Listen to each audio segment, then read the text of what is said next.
Big boss हा shows मुळात खूप कॉन्ट्रोवर्शियल आहे, हे काय वेगळं सांगायला नको. बिग बॉसच्या घरात राहणारे स्पर्धक टीआरपीसाठी जी काय कॉन्ट्रोवर्सी क्रिएट करतात त्याला सीमाच नाही. पण आता तर बिग बॉस मराठीचं 6वं सीझन सुरू होऊन 1-2 आठवडे झाले नाहीत तर मोठा ड्रामा पाहायला मिळतोय.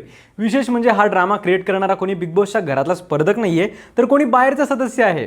त्याने चक्क बिग बॉसचीच पंगा घेत थेट शोवर पुण्याच्या शिवाजीनगर कोर्टात केस दाखल केली आहे. हा केस करणारा बहादर कोण आहे आणि त्याने ही केस का केली आहे ते सांगतो, तुम्ही फक्त व्हिडिओ शेवटपर्यंत बघा.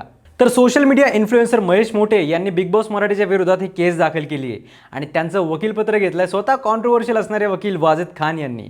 महेश मोठे यांच्यानुसार बिग बॉस मराठीच्या मेकर्सने त्यांना धोका दिलाय.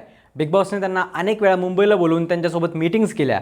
तुमची आम्ही बिग बॉसच्या 6व्या सीझनसाठी निवड करत आहोत असं आश्वासन दिलं आणि शेवटी मात्र त्यांनी निवड काही केली नाही. यात त्यांचा वेळ आणि पैसा दोन्ही वाया गेला. शिवाय त्यांनी या काळात कोणतेही ब्रँड डील्स केले नाहीत, कुठलेही प्रोजेक्ट्स हाती घेतले नाही आणि म्हणूनच त्यांचं खूप नुकसान झालं. आता या नुकसानाची भरपाई बिग बॉसने त्यांना द्यावी, नाही तर ते बिग बॉसच्या सेटवर जाऊन धिंगाणा घालणार आहेत असं बोललं जात आहे. याबाबत मोठेंनी एक जाहीर पत्रकार परिषदसुद्धा आयोजित केली होती आणि त्यात त्यांनी त्यांची बाजू मांडली. पण बिग बॉसने त्यांना का नाकारलं याचं कारणही त्यांनी स्वतःच पब्लिकली सांगितलंय. महेश मोठे म्हणतात की कदाचित बिग बॉसच्या टीमला माझं टॅलेंट बघून असं वाटलं असेल की ही व्यक्ती कंटेस्टंट नाही तर थेट होस्टच्या लेवलची आहे. आता कोणत्या लेवलचं आहे हे वेळच सांगेल, कारण बिग बॉसच्या टीमने कोणतंही स्पष्टीकरण यावर दिलं नाही आहे. बाकी तुम्ही बिग बॉस मराठीमध्ये कोणाला सपोर्ट करताय ते आम्हाला कमेंट्समध्ये नक्की सांगा आणि फॉलो करा लगावबत्ती.